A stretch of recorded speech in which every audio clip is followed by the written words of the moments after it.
ఛత్తీస్గఢ్ రాష్ట్రం బస్తర్ డివిజన్ పరిధిలో అడవుల్లో కేంద్ర బలగాల విస్తృత కూంబింగ్ నిర్వహిస్తోంది. మిలిటరీ బలగాల రాకతో అడవుల్లో సర్చ్ ఆపరేషన్ స్పీడ్ పెరిగింది.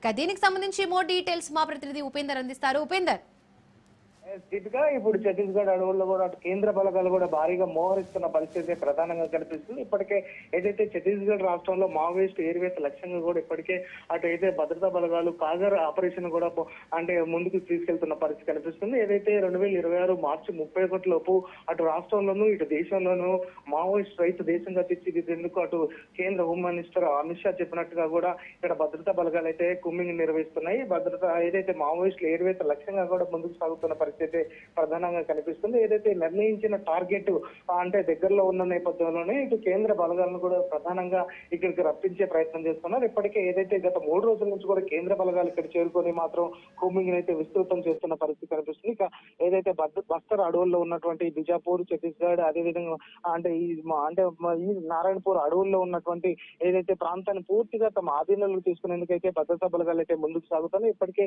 సిఆర్పిఎఫ్, బిఆర్జీ బలగాలు కావచ్చు, అదేవిధంగా డిఆర్జీ బలగాలు, ఇటు బిఎస్ఎఫ్ బలగాలు, ఏదైతే బోర్డర్ సెక్యూరిటీ ఫోర్స్ సంబంధించినటువంటి కేంద్ర బలగాలు కూడా భారీగా ఇక్కడికి రావడంతో మాత్రం అడవుల్లో ఉన్నటువంటి గిరిజనులు కొంత అంటే ఆందోళన చెందుతున్న పరిస్థితి ప్రధానంగా కనిపిస్తుంది. ఇక ప్రతి ప్రాంతాన్ని కూడా ప్రత్యేకంగా క్షుణ్ణంగా పరిశీలిస్తున్న పరిస్థితి ప్రధానంగా కనిపిస్తుంది. ఇక ఏదైతే ప్రత్యేకంగా ఇటు డ్రోన్ల ద్వారా కూడా ఈ ప్రాంతాన్ని అంతా కూడా అడవులు, ఏదైతే బస్తర్ అడవుల్లో ఉన్నటువంటి అబూజ్మడ అడవులు, ఇవి అంటే మావోయిస్టులకి ఆవాసంగా ఉంటాయి.